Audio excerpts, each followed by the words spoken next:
नमस्ते, मैं हूं सुरेश कुमार एकलव्य और आप देख रहे हैं Hindustan news and tips. Bharat ने चीन की वास्तविक नियंत्रण रेखा की 1959 की अवधारणा को ठेंगा दिखा दिया है। यह कोई सामान्य बात भी नहीं है, बल्कि पहली बार भारत ने चीन के मुंह पर करारा तमाचा जड़ा है। इससे यह भी साबित होता है कि चीन की थ्रेट भारत पर नहीं चल सकती है। जैसा सवाल दागोगे, जवाब उससे भी कड़वा मिलेगा। चीन ने लद्दाख पर सवाल उठाया तो भारत ने एलएसी को मानने से इनकार कर दिया और 1959 में चीन द्वारा तय एलएसी को साल 1993, 1996 और 2005 के समझौते के चश्मे से देखने की बात कह दी। इससे चीन न केवल छटपटा गया है, बल्कि उसका अपना बयान उसके गले की फांस भी बन गया है, क्योंकि आने वाले वक्त में भारत चीन की वन चाइना पॉलिसी को धत्ता बताने जा रहा है। खबर है कि भारत की तरफ से इनर मंगोलिया, मकाऊ, पूर्वी तुर्किस्तान पर कोई बड़ा बयान आ सकता है। इसके अलावा तिब्बत, हांगकांग और ताइवान को भी भारत अपनी विदेश नीति में नए सिरे से शामिल कर सकता है। आज की घड़ी 6 देशों की 41,13,000 स्क्वायर किलोमीटर जमीन पर चीन का कब्जा है। यह चीन की कुल जमीन का 43% है, जबकि भारत की भी 43,000 वर्ग किलोमीटर जमीन उसके पास है। 1949 में कम्युनिस्ट शासन शुरू होते ही चीन ने तिब्बत, पूर्वी तुर्किस्तान और इनर मंगोलिया पर कब्जा कर लिया था। हांगकांग 1997 से और मकाऊ 1999 से चीन के कब्जे में है। चीन के नक्शे में 6 देश पूर्वी Turkistan, Tibet, Inner Mongolia, Taiwan, Hong Kong और मकाऊ शामिल है। ये वो देश हैं जिन पर चीन ने कब्जा कर रखा है या इन्हें वह अपना हिस्सा बताता है। पूर्वी तुर्किस्तान वही देश है जिसे चीन शिनजियांग प्रांत बताता है। इस प्रांत को भी चीन ने तिब्बत की तरह स्वायत्त क्षेत्र घोषित कर रखा है। चीन की सीमा 14 देशों से लगती है, लेकिन वह 23 देशों के इलाकों को अपना हिस्सा बताता है। केवल इतना ही नहीं, इंडोनेशिया और वियतनाम के बीच पड़ने वाले दक्षिणी चीन सागर पर भी वह अपना हक जताता है। यह सागर लगभग 35 लाख स्क्वायर किलोमीटर में फैला हुआ है। दक्षिणी चीन सागर इंडोनेशिया, चीन, फिलीपींस, वियतनाम, मलेशिया, ताइवान और ब्रुनेई से घिरा है। इंडोनेशिया को छोड़कर बाकी सभी देश इस पर अपना दावा करते हैं। अब भारत चीन से जुड़े इन्हीं विवादित मुद्दों को अपनी विदेश नीति में शामिल करने पर विचार कर रहा है। संभव है कि जिस तरह चीन ने लद्दाख को स्वीकार करने से कन्नी काटी, भारत भी चीन के इन 6 देशों को आजाद देश के रूप में परिभाषित कर दे। अगर भारत ने यह कदम उठा दिया तो चीन की वन चाइना पॉलिसी छिन्न भिन्न हो जाएगी। खास बात यह है कि भारत द्वारा उठाई गई आवाज पूरी दुनिया में धमक के साथ जाएगी, जिससे चीन न सिर्फ तिलमिलाएगा बल्कि वह पूरी तरह घुटनों पर भी आ जाएगा। भारत के इस कदम का सबसे बुरा प्रभाव चीन की अखंडता पर पड़ सकता है।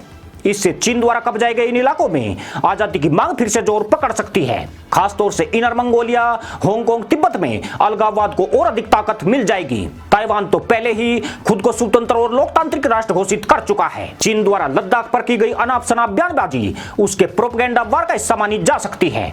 पिछले 3 महीने से चीन के वीडियो गेम देखकर भारत पूरी तरह उकता चुका है और दुनिया लगातार उसकी खिल्ली उड़ा रही है।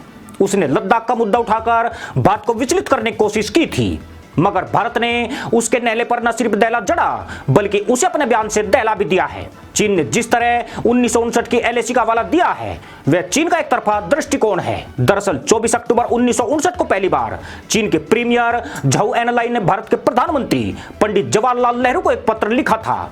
इसमें कहा गया था कि चीन की कोई भी सरकार भारत के पूर्वोत्तर में खींची गई मैकमोहन रेखा को नहीं मानती है। इसमें यह भी कहा गया कि चीन और भारत के बीच इसको लेकर अभी भी कोई आधिकारिक सीमा तय नहीं हुई। खास बात यह है कि चीन के इस प्रस्ताव को भारत की सरकार ने न तब माना और न आज ही मानती है। चीन का रुख सीमा पर जैसा अब दिखाई देता है वैसा ही पहले भी हुआ करता था। यही वजह है कि 61 साल गुजर जाने के बाद भी सीमा पर हालात हमेशा ही तनावपूर्ण बने रहे। 20 अक्टूबर 1962 में चीन ने लद्दाख पर मैकमोहन लाइन पर हमला शुरू किया। 1 महीने तक चले इस युद्ध के बाद दोनों देशों की सेनाएं जहां की तहां रुक गई। बाद में उसको 1993 में लाइन ऑफ एक्चुअल कंट्रोल का नाम दिया गया। अब भारत उसी आधार पर चीन से बातचीत चाहता है, जबकि चीन 61 साल पहले के 1959 के दौर में लौटना चाहता है। चीन पूर्वी लद्दाख से लेकर सिक्किम, अरुणाचल तक पूरी तरह घिर चुका है।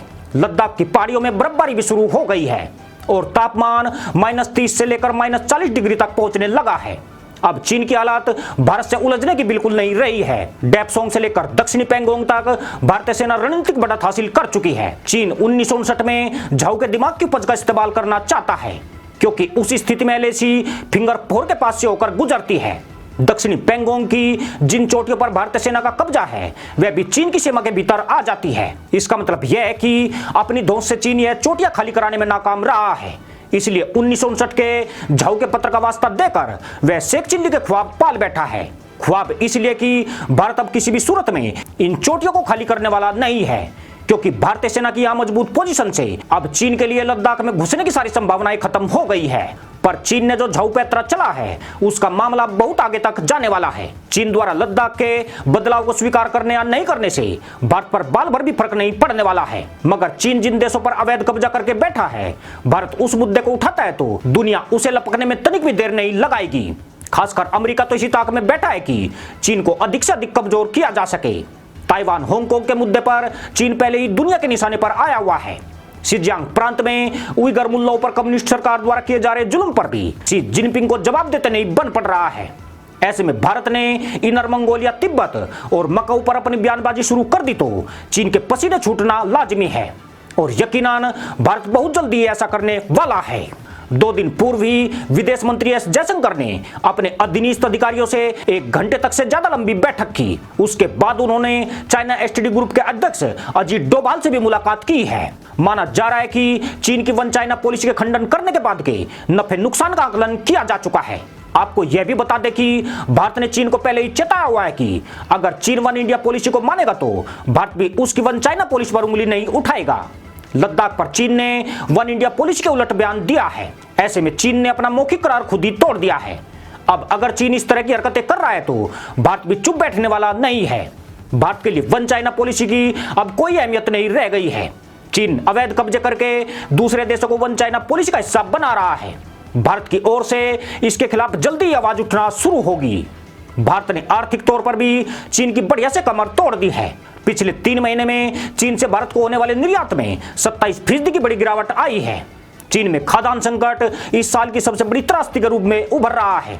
जानकर आश्चर्य होगा कि चीन भारत से अनाज आयात करने का मन बना रहा है।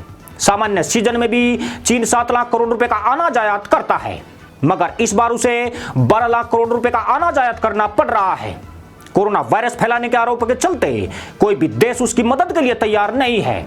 ऐसे में भारत से पंगा उसकी मुसीबत को और ज्यादा बढ़ाएगा। दोनों देशों के संबंध 58 साल में सबसे निचले स्तर पर आ गए हैं। LAC पर अगर युद्ध जैसे हालात है तो जापानी बयानबाजी भी कहीं ज्यादा उग्र होने लगी है। चीन अगर तिल मिला रहा है तो भारत हर मोर्चे पर उसकी मुश्किल और ज्यादा बढ़ा रहा है। अब सवाल 1959 या 2005 के सीमा के मुद्दे का नहीं है। हालात जिसकी लाठी उसकी भैंस वाले हो गए हैं और इस वक्त लाठी भी भारत की है और भैंस भी भारत की लाठी के नीचे है। चीन में खाद्यान्न संकट से जन विद्रोह भड़का तो यकीनन भारत उसे अपने हित में इस्तेमाल करेगा।